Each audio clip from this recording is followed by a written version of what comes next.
gulay. Iyan.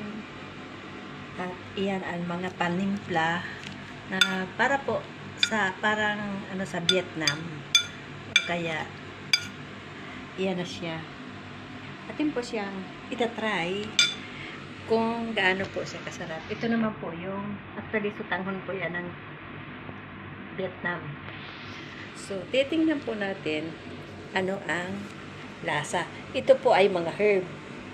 Ito naman ay talbos ng kamote. May talbos siya ng kalabasa din.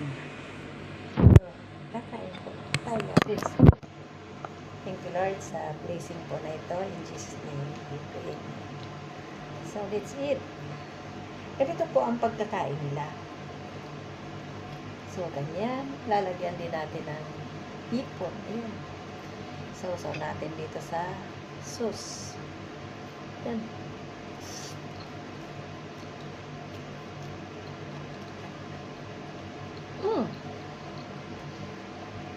Napakasarap. At ito naman po yung kamatis. Napakatamis nito. Para siyang lasang grapes.